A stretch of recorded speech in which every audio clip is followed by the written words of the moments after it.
বগুড়ার গাবতলীতে শ্বাসরোধে সিফাত মোল্লা নামে ১৩ বছর বয়সী এক স্কুল শিক্ষার্থীকে হত্যা করা হয়েছে। রোববার রাতে উত্তরপাড়া এলাকায় এই ঘটনা হয়। এরই মধ্যে মরদেহ ময়নাতদন্তের জন্য বগুড়া শহীদ জিয়াউর রহমান মেডিকেল কলেজ হাসপাতাল মর্গে পাঠানো হয়েছে। হত্যায় জড়িত থাকার অভিযোগে ইমরান হোসেন নামে এক যুবককে আহত অবস্থায় আটক করে হাসপাতালে পাঠিয়েছে পুলিশ। এস.এম. আবু সাইদের তথ্য ছবিতে বিস্তারিত। এখন রীতিমতো হাহাকার সিফাতের বাড়িতে। মাত্র ১৩ বছর বয়সী এক শিশুর মৃত্যুতে কাঁদছে গোটা উনচরকি উত্তরপাড়া গ্রাম।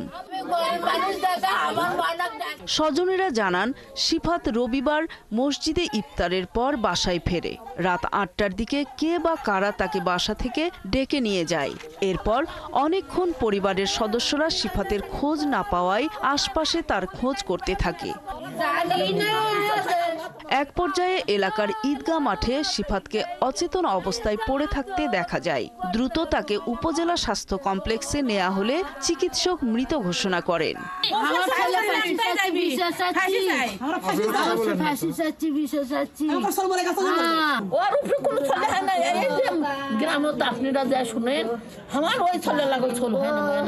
আমার মামা শ্বশুর তো ধন সম্পদ নাই যে আপনি টাকার লোভে মারলো, সেই রকম তো কিছু নাই। কি রকম কি শত্রুতার জন্য মারছে?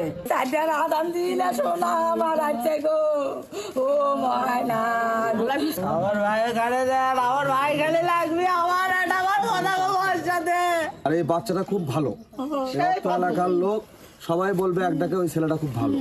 ইমরান হোসেন হাদু এই হত্যাকাণ্ডের সঙ্গে জড়িত বলে অভিযোগ স্বজনদের। মরদেহ উদ্ধারের সময় হাদুকে মারধর করে পুলিশের কাছে তুলে দেয় এলাকার লোকজন। পুলিশ বলছে হত্যার রহস্য উদ্ঘাটনের চেষ্টা চলছে। আশা করছেন খুব দ্রুত সময়ের মধ্যে এর রহস্য উদ্ঘাটন হবে। যে তথ্যগুলোই পাওয়া যাচ্ছে আমরা তদন্তের সাথে সেগুলোকে যাচাই বাছাই করতেছি।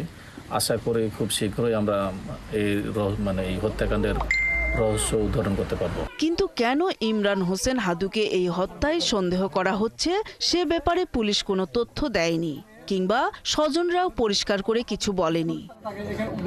নূর তাজমিন নীর, ৭১।